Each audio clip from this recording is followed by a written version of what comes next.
Canals played a huge role in the growth of London's economy. In the early years of the Industrial Revolution, the roads between cities like Birmingham and London were atrocious, and this was why the canals got built.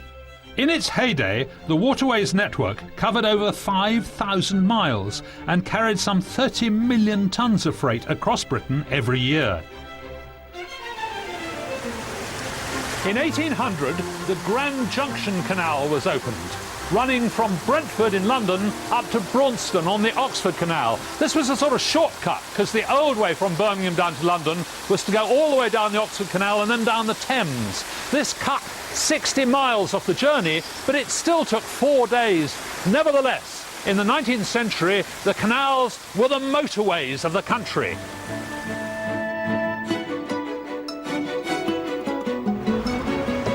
Richard, what was it like in the early days of canals? There was no hard surfacing on the roads. They were muddy, rutty. Carrying goods by water is quite efficient. The boat carries 25 tonnes or more. That couldn't be equalled on the road. No, there certainly weren't huge juggernauts, were there?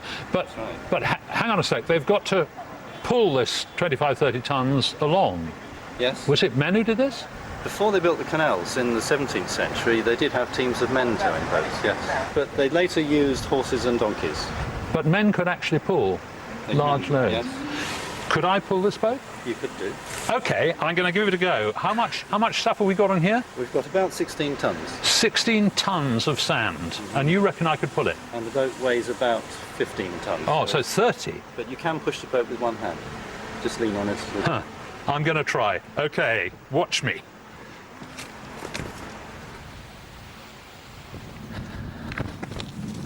Now then, I'm not at all sure that I can do this. 30 tonnes is an awful lot. OK, Richard, are you ready? OK. Just leaning into it, using my weight. Now, that's 31 tonnes a boat, and I guess we're probably doing 1 mile an hour now. See if we can go a little bit faster. Accelerating. This must be 2 miles an hour. Well, it's very difficult to get things moving. That's because of their inertia. But once it's going, it's not bad, because once it's got momentum, it's not going to lose it. There's no friction. That's the great advantage of carrying freight by water. Anyway, I reckon I've done a couple of 100 yards now, and obviously I could go all the way into London, but I think perhaps I'll let somebody else take over. Oh! I found someone to pull the boat, well, I think, anyway. This is Hector and this is Vicky, and I think Hector's going to do the pulling, is that right? So. He has pulled boats before, has he? He hasn't pulled a boat before. He's pulled lots of other things, but not a boat. How much can a big horse like this carry on its back? Well, these horses used to carry the knights in shining armour, so sort of 30, 40 stone. Wow. So that's about a quarter of a tonne. Yeah, but for a limited amount of time. And how much could it pull in a cart? A single horse will pull a couple of tonnes. A couple of tonnes? Yeah. So how much on a boat? Probably limitless. Really? Yeah. Now, do you think Hector will pull our boat? I hope so. OK, well, let's have a go. Go on, Hector. Steady, steady. It's a big boat back there. I know, I've pulled it. Whoa, that was a nasty shot, wasn't it? I guess they never used to tarmac the towpath, did they? No, that's right. It's very slippery. Once he realises that it moves slowly when he moves slowly, he'll pick it up. There we are. He's starting to get the hang of it. Oh, yes, so he has. Horses are very quick to learn an easy way of life.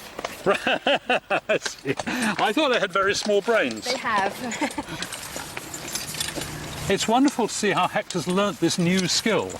He's learnt that walking on the grass is better than walking on the asphalt, and he's also learnt that it's better to go slowly, because then the boat follows along rather than try to heave along at 30 miles an hour. In fact, horses were so efficient at pulling barges, they were in use until the 1950s, when tractors came in, and then, of course, the boats began to get engines on board. I think he thinks it's lunchtime. But not all canals are straight.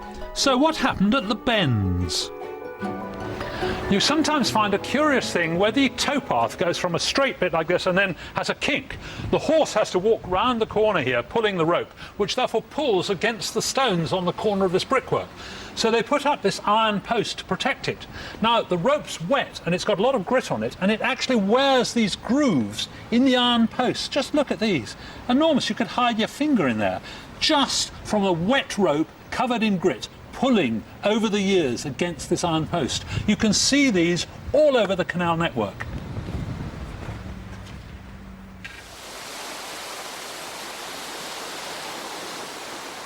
One problem canal builders had to face was the hill. Suppose you came to a hill, you had three options. You could either go round it following the contours, which was obviously a long way round, or you could go straight through it, through a tunnel, but digging tunnels was very expensive, or you could go over the top. Now, the trouble with the third option is that you can't build canals at an angle, because all the water would run down to the bottom end, and here it would be dry and you couldn't get anywhere. You have to make canals dead level. So the only way to go over a hill is by building locks. In the early days of canals, the only thing they had to impede the flow of water was what was called a flash lock. Imagine you're looking along the canal here. Here is basically just a dam. That is a flash lock. And so when it was full of water, the water didn't flow through downstream. But if you wanted to go through this on a boat, well, if you're upstream there and you open the paddle, the boat would go would go thundering through, extremely dangerous. It was liable to capsize, and there wasn't much chance of your being able to go upstream. In the 1500s, they came up with an impressive but simple solution. On the canals today, there are pound locks, like this. They have two pairs of gates with a stretch of water in the middle, which is the pound. And the point is, you can always keep one pair of gates shut so the water doesn't go careering downstream. We want to go down the canal, so we need to raise the water level inside the pound to match the level on our side of the lock. A windlass is used to crank open paddles in the gates, letting in up to 50,000 gallons of water. Only when the water levels are equal can we open the gates. The boat then enters the pound. So now what we have to do is to shut the upstream lock gates, and you'll notice they meet at an angle. So mitered gate, allegedly invented by Leonardo da Vinci. And the point is that then the moment there is any extra pressure from above, that'll push the gates tight together and prevent any leakage.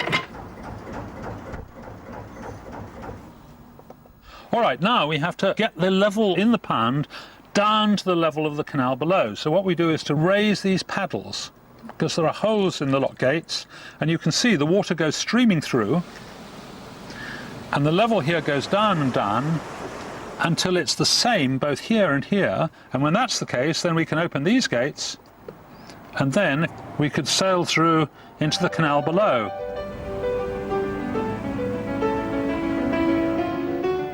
This is Brentford, where the canal originally met the River Thames. Boats carrying everything from sulphur to aluminium ingots would enter and leave the canal network here. Tom, how did the canal companies make money? They made the money by charging so much per tonne per mile, depending on the cargo that was being carried. OK, so if you were carrying coal, then you pay per tonne of coal? That's right. OK, yes. And what's all this info here? Well, this is actually a page from a 1924 toll register.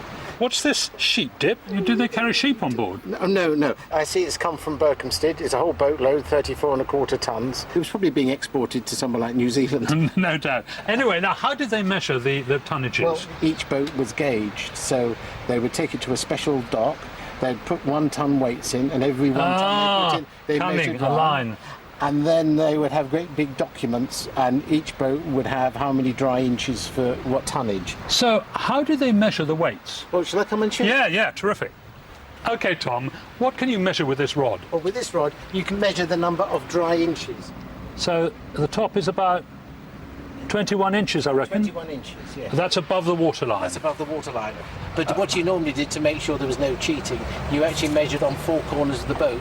Gotcha. So they then averaged the 4, and then went back into the toll office, looked on the charts, and then for a particular boat, that number of dry inches represented a certain tonnage. But roughly for every extra tonne you put on, she will go down an inch. Okay, so how much is there in there now with 21? 16 tonnes. 16? Yes. That's brilliant. Thank you very much indeed. 1801 saw the opening of a canal extension into central London. By 1820, London was encircled by waterways as the Grand Junction and the Regent's Canal were joined to form a link to the docks.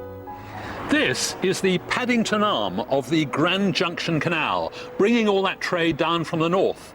So when they built the Regent's Canal, they wanted to siphon off some of this trade, and so there is the Regent's Canal, deliberately built to join onto this stretch of water. All those people down there wanted to siphon off some of this trade from up north and take it all the way down to the Thames at Limehouse. It was a great business opportunity. The name Little Venice comes from a poem by Robert Browning, who lived nearby. A canny estate agent used the term while trying to sell a property, and the name stuck.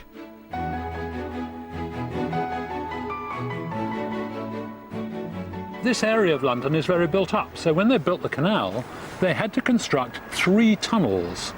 And getting through those tunnels without a horse was quite an adventure. Cheers. Cutting through central London is a quiet and largely forgotten stretch of water, now home to fishermen, walkers and pleasure boats. The canals were once the heart of London's transport system. This is the Regent's Canal, a major engineering feat. And because it's going through highly built up places, a lot of it had to go through tunnels. In fact, there are 3 of them. This is the Islington Tunnel. It's more than half a mile long. Now, when you were building a tunnel, you didn't really want to make it so wide that you could put a towpath along the side. So there you had to take the horse round and leg the boat through. Now, I'm not sure I like the sound of that, but let's see how it works.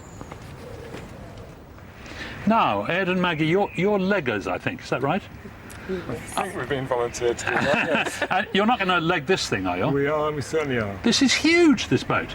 Yes, but once it's got moving, it doesn't need much effort. It's just the initial effort to get it to move. Right. So how do you do it exactly? You lie on your back and you walk along the side of the wall with your feet. The side? You don't, not the roof? The side. It depends on the tunnel. You could on some tunnels. Right. But on this tunnel, you'd walk from the side. So, without further ado, we set off into the tunnel. Now, we're just about into the mouth. Could you show me how you do it? Okay, so you lie down on your side and then you just walk. Well, we're definitely moving, not terribly fast, if I may say so. Oh yeah, it's working, isn't it? So you're just walking? Yes. Do you think I could do it? Yes, do you want to have a go? Oh, yes, please. So I just lie down, all Nice tightly comfy. on your side. Yes. Get your feet up high. Feet up high, up there somewhere. Higher would be easier. Really? Not too high. That's it. Oh, hey, that's not too bad. That's it. You need to push harder. Harder. Right. Well, it's a bit like walking up a bit of a hill. You have to work in tandem with the other person on the other side. Right. So that you both push the same The same amount. strength. Hey, it's rather good. We must be doing You must be doing 2 miles. 2 miles an hour, yes. And so we've got half a mile to go. It's only going to take us a quarter of an hour to get through. Faster, Ed, faster. I'm going fast enough. You've got to go the faster. All right, I'll do my best. I don't want to say anything, but that other end doesn't seem to be getting any closer. We've only gone in about 80 foot. Oh, it's dark here.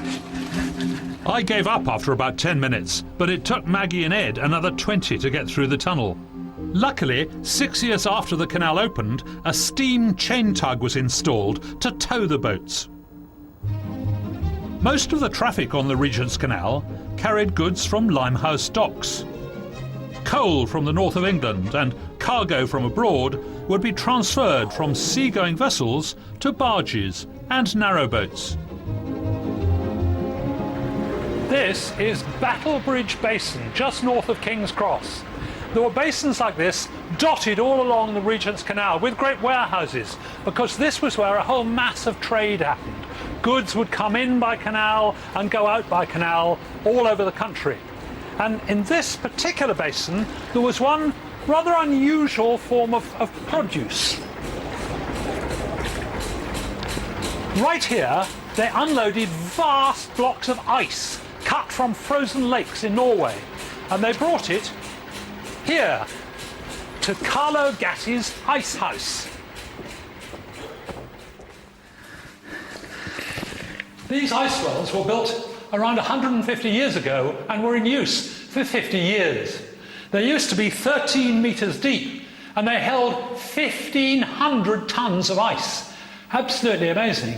What's more, the insulation was very effective because in all the time from when the ice was cut in Norway to when it was brought here to when it was taken out to the customer, only a quarter of the ice melted. Really impressive, that. Up there, it's a warm, sunny day, but down here, it's cool and quite spooky and extremely damp. Just look at the water running down the wall there. That must be coming from the canal. I hope it's not going to fill this place up because it's a long way up those steps. Now, the Victorians didn't really have fridges, they weren't available, so they needed ice to keep things cool. And in fact, they used to be taken, all the ice used to be taken from here by horse and cart all over the capital and used by people in cooking and also by Mr. Gatti and other caterers in making ice cream. Now this, I reckon, is the door straight into the canal. God, it's all rotting, look. Bits of it are just falling off. I think I'm going to move. Thanks to Mr. Gatti, ice cream became available to the public all through the year. And basically, you'd buy a little ice lick like this one. This is a sort of glass egg cup, really, with a tiny bit of ice cream in the bottom. And what you do is you take your lick like this, and then you hand it back to be refilled for the next person, passing on all your germs. Yuck. Thankfully for us, ice licks were banned in 1926. By the 1870s, competition from the railways was threatening the canals. However, there was one cargo the railways were reluctant to touch: gunpowder. The Lee River in northeast London has been used for transporting goods in and out of the city for centuries. And in the Lee Valley, there's a whole complex of hidden canals, especially useful here at Waltham Abbey, because this is where they made the best gunpowder in the world. We're in the Lee Valley here, right? Why was all this navigation business so important? Well, the importance of the site at Waltham Abbey is that we're about 15 miles or so from the Thames. As along the Thames, it had good connections to the Tower of London that was used for storing gunpowder, and Greenwich, but it was also vital for importing the ingredients of gunpowder. Right. By about 1900, there's a network of about 5 miles of canals within this one factory. And this canal network was used to move the gunpowder, or the later high explosives even, between the process buildings. A mixture of saltpetre, sulphur and charcoal, gunpowder, when ignited, produces huge volumes of gas almost instantaneously, and that's an explosion. Transportation by water was by far the safest option. Why did they start making gunpowder here? So it was all a way of ensuring that the British had the best quality of gunpowder in the world. So you reckon that was crucial for the Napoleonic Wars? It was absolutely crucial, I believe. Right. So is this gentleman here anything to do with that? I think he may be. Well, let's go and see. Excuse me, sir, who are you? I'm Corporal Sherwood of the 2nd Queen's Royal Regiment of Foot. And are you about to go and shoot somebody? I'm about to shoot the conkers off the tree. Well, yeah, but that's presumably not what you're paid to do. No, I'm going off to Spain to fight the French. Ah, the Peninsular War. You're loaded with black powder. I am. And grape shot. What else have you got? I've got a ball down there. You have? Oh, all right. I'll stand well back.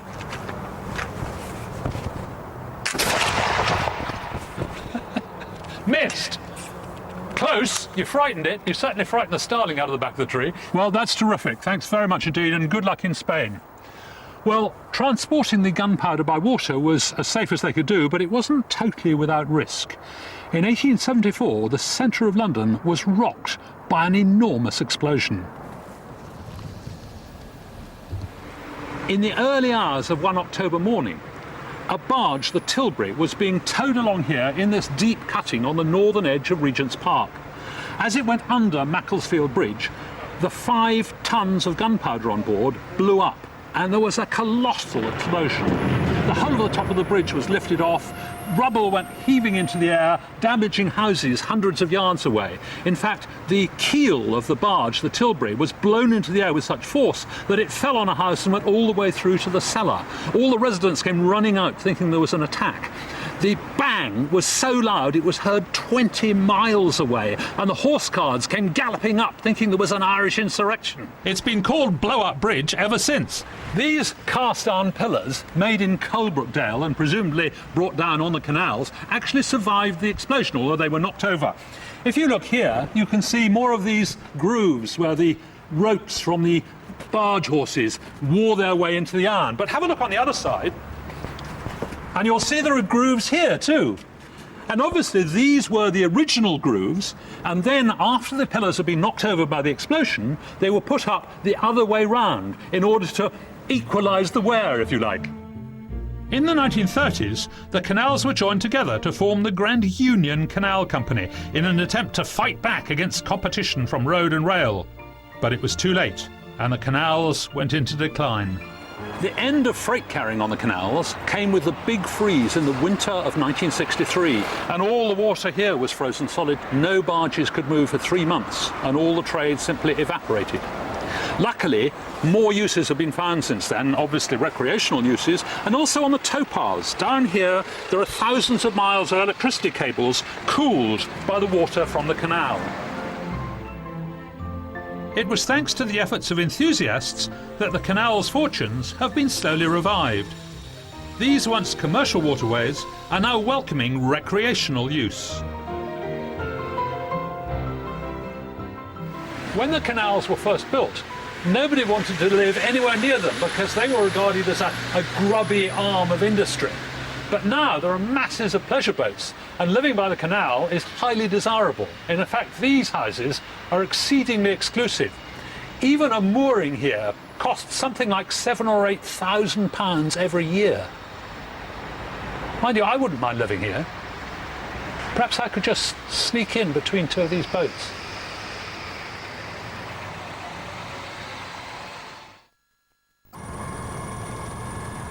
Transport links have always played an important part in the capital's economic growth.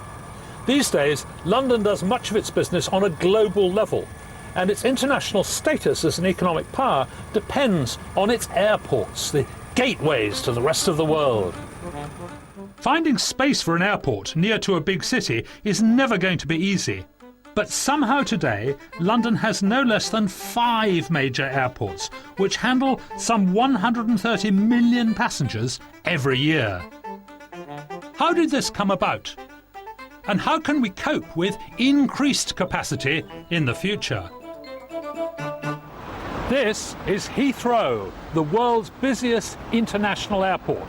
And we're right in the middle of it here. Even though there are roads all over the place, there are actually planes landing on a runway over there every 90 seconds and taking off every 90 seconds from a runway over there.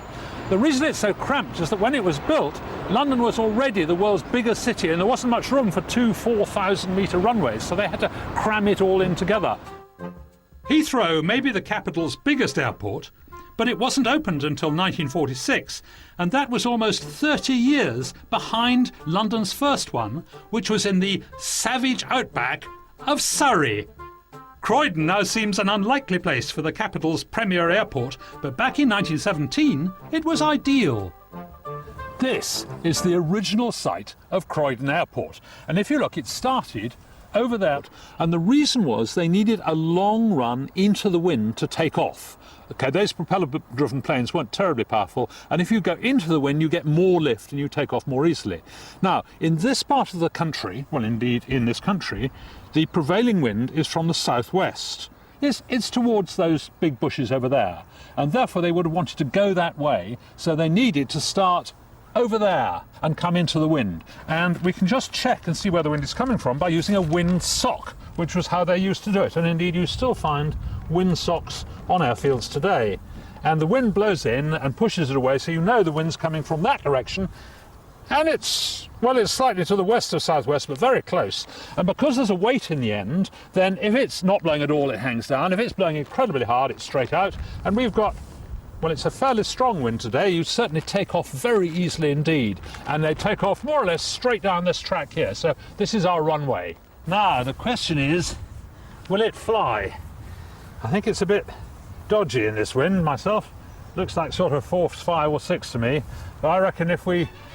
southwest, that's right. Start the engines! Ready, go! Hooray! Fantastic! I'm going to go... Well, it was a moderate flight. A little bit of pilot error, but we'd probably correct that next time.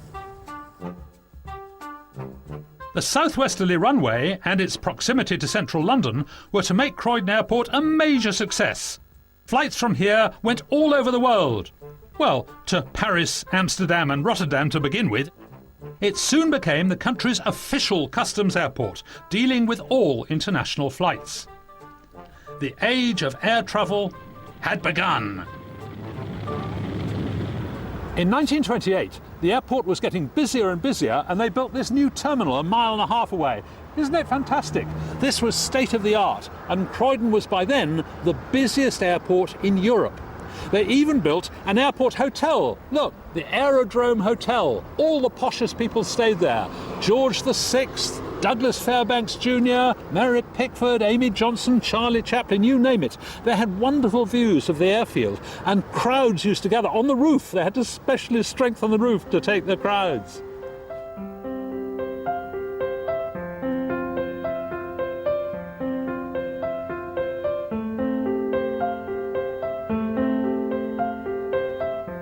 It's now an office complex, but a lot of the old Croydon Airport looks much the same as it did almost 80 years ago. Even the control tower at the back of the building has been kept intact with some of its original features. Oh! The point of having a control tower is that from up here you get a fabulous view. The controllers would come out of there and they would look around and they could see all the aircraft on the ground, maybe waiting to take off or taxiing, and they could use the binoculars to spot aircraft coming in to land. Later on, when they had radios, they could signal to all of them and say, no, wait a bit, there's somebody taking off, you can land in a few minutes, or something like that. But the great thing about this is you do get a fabulous view.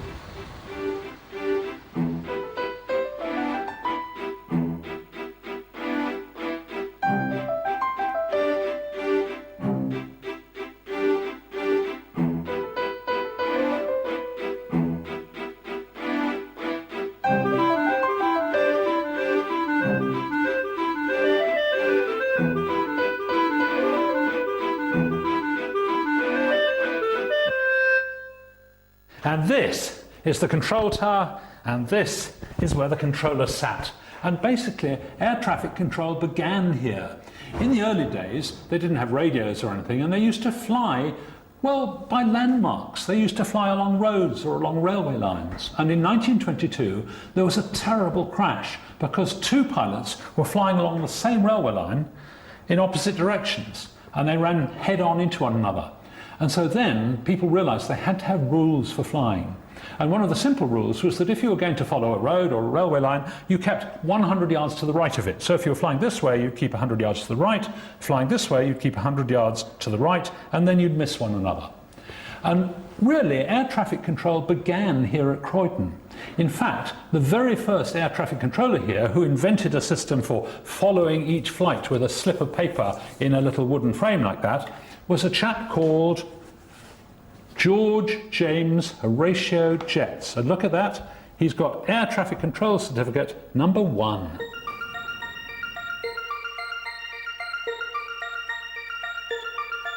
Low cloud, fog, or any really bad weather were real problems because visibility was so poor the control tower wouldn't be able to see the aircraft. In fact, the pilot wouldn't know where he was, but luckily the air traffic controllers could work it out using radio. Now, the way they did that was to send in a radio signal here to Croydon and ask for a fix. And there was a bloke sitting in this chair with his headphones on and his microphone, and he would say, OK, put out a signal. So the pilot would then put out a continuous signal. And the chap sitting here would use his goniometer here. He'd twiddle this round, listening for the strongest signal coming in. And suppose it was just 90 degrees, like that. That was the strongest. Then he'd go over to the map here and he'd pull out this bit of string from Croydon at 90 degrees, like that. And he knew that the aircraft was then somewhere along this line. But of course he didn't know how far along the line. However, the same signal would be picked up by someone in Kent, and he'd also take a fix on this, and it might be, say, in this direction, they say 75 degrees. And also a third picker up in Norwich in Norfolk here, and he would go down, and maybe it's down there. And in theory, these three lines should cross at a point. Usually there was a little margin of error, so you get a little triangle, and you know the aircraft is probably in that triangle. This took them a minute or so, and so they were able to go back to the pilot and say, OK, we reckon you're just east of Margate, and if you fly due west, you'll get to Croydon maybe in an hour or so. You should be there in time for tea.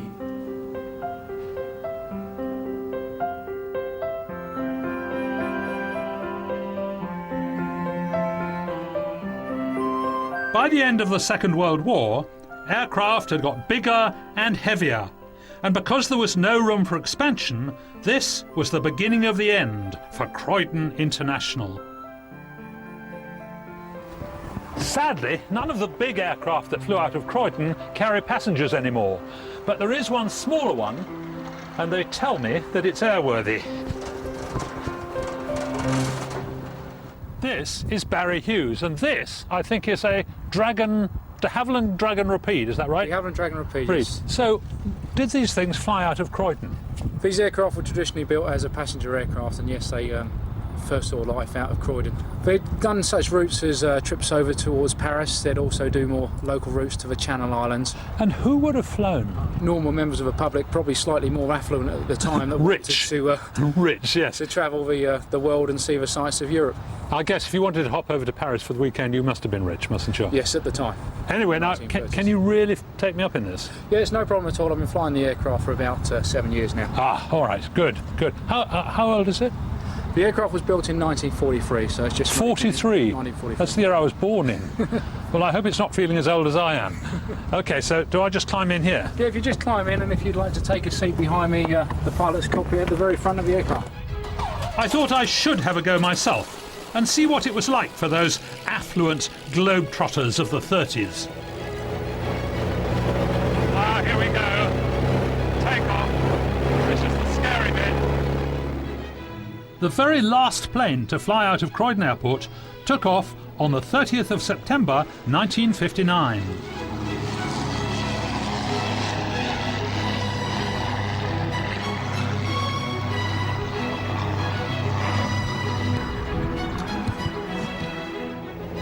It's really nice. It's very comfortable, very smooth, no bumping, less frightening than I expected.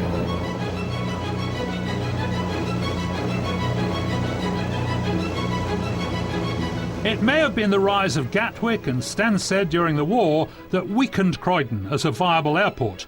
But the real nail in the coffin was to come from the small West London villages of Perry Oaks and Heath Row.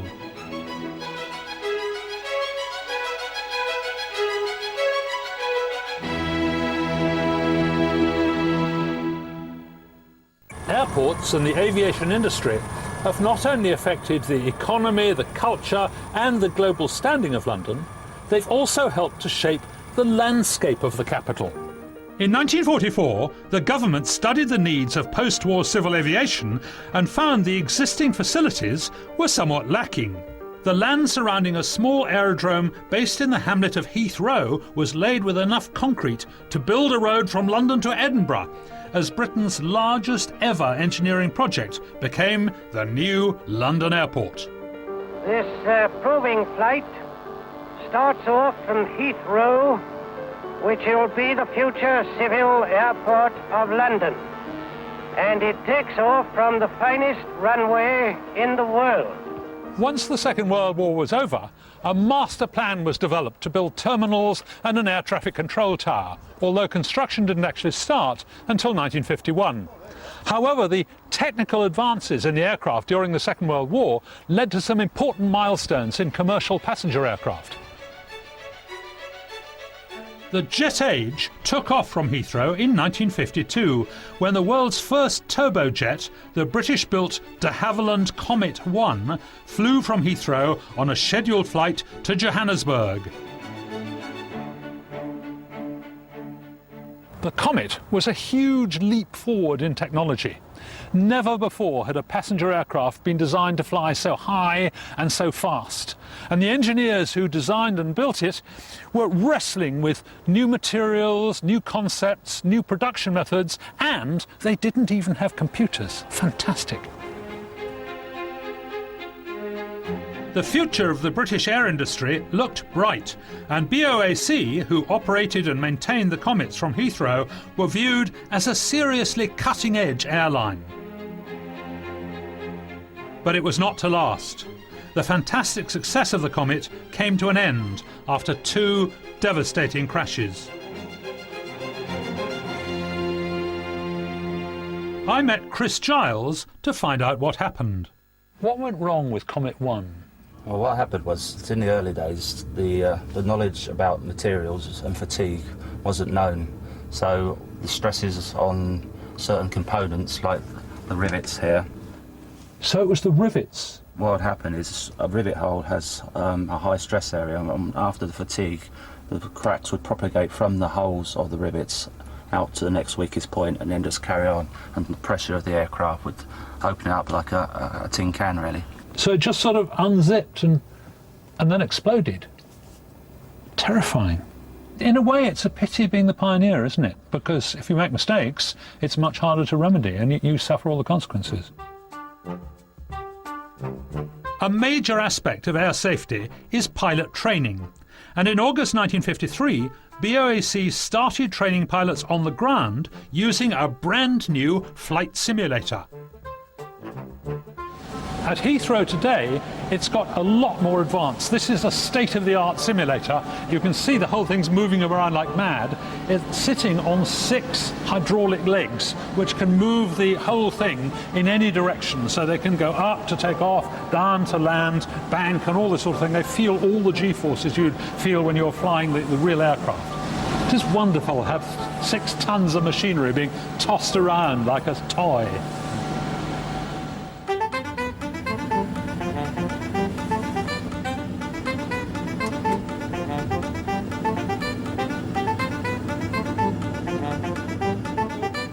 Clear for takeoff. 1, 2, 3, go! Oh. Oh, I've broken it now. Sadly, I'm not allowed to take off, even though it isn't the real thing. But it's impressive, this 3D believability. The amazing effect is created by wraparound projection in front of the windows. But at Heathrow today, they're preparing staff for one of the biggest changes the airport has ever seen, using an even bigger 360 degrees projection simulator. Wow, this is it. This is fantastic. This is an exact model, full life size, of the new VCR, as they call it, the Visual Control Room, on the new control tower. And if you look, there's a panoramic view of the entire airport, and there are planes sort of taxiing about and landing and taking off. Sorry, hello Dale, I didn't see you there in the darkness. So this is what you come and play games with, it's like having a computer game. It's not quite the same. This is what the controllers use to train for the different perspective for the new control tower. What do they do now to control the planes? At the moment, we still use the old paper strips. Oh, just like at Croydon. 3179, clear takeoff, 27 left, surface wind is 28012.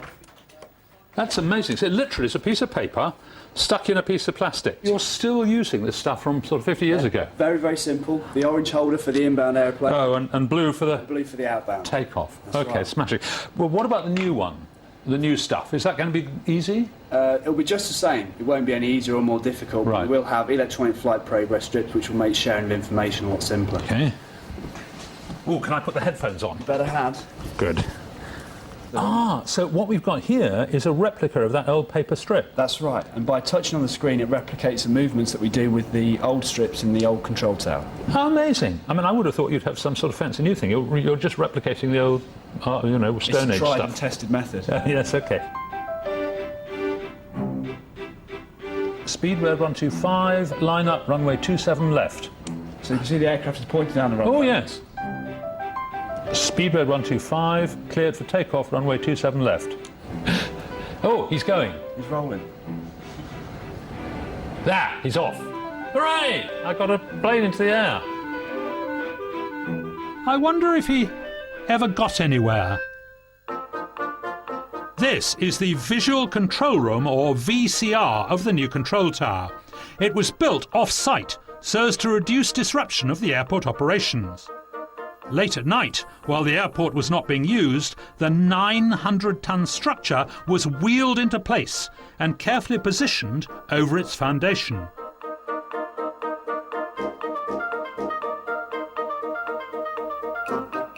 The VCR was winched up in stages, allowing sections of steel tower to be inserted underneath, until after 12 long weeks it reached its full height of 87 metres.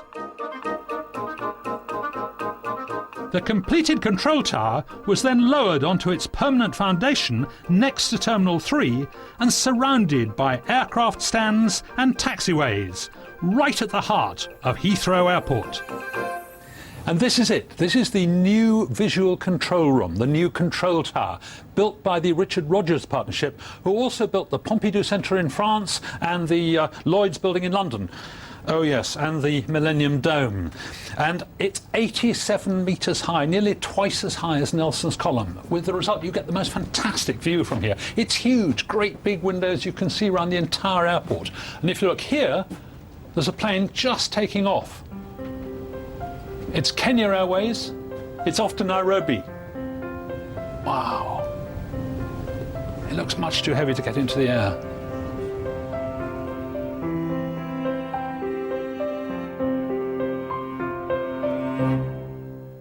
The great thing about being this high is that for the first time ever, I've got a really good view of how the airport works. I've got a map now, because if you look, there are two runways. There's one over there and there's one over there, parallel. Okay, and the left-hand one is used for landings. There's a plane actually landing as we speak, and the right-hand one is used for taking off, and there's a plane beginning its takeoff run as we speak. Between the two runways is the central terminal area here. That's terminals 1, 2 and 3. They're all clustered together. Terminal 1 over on the left, terminal 2 at the far side, and terminal 3 this side, with all these planes on their stands. And you see signs saying terminal 1, terminal 2, but they might as well all be the same building almost. They're not quite. Over there is Terminal 4, the other side of the takeoff runway, and miles away by road. And then, round here, we have the new terminal, Terminal 5, which will be coming into operation early in 2008. And that is absolutely enormous. And almost all the British Airways flights and a few others will move there, and that will greatly increase the capacity. Now, the number of movements, that's takeoffs and landings, is capped at 480,000 a year. That's the maximum that's allowed. And the number of passengers handled at the moment by Heathrow is 68 million. That's the same as the population of Britain. Extraordinary, the whole lot flying out or in every year. But with Terminal 5, the capacity for passengers is going to increase by 30 million. That's by nearly 50%. So, why build another terminal for more passengers if there aren't going to be any extra planes? Well, the answer is because of this, the Airbus A380. This was the very first one to land at Heathrow in May 2006.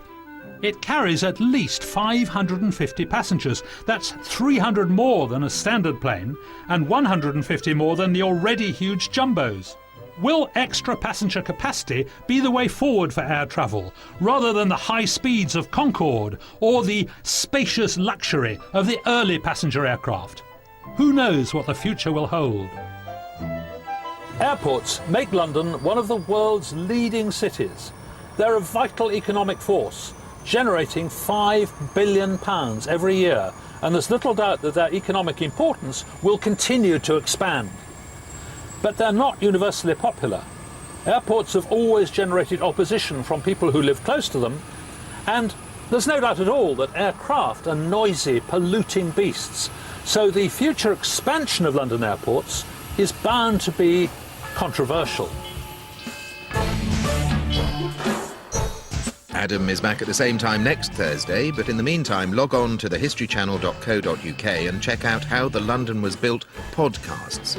Next, was the Titanic cursed?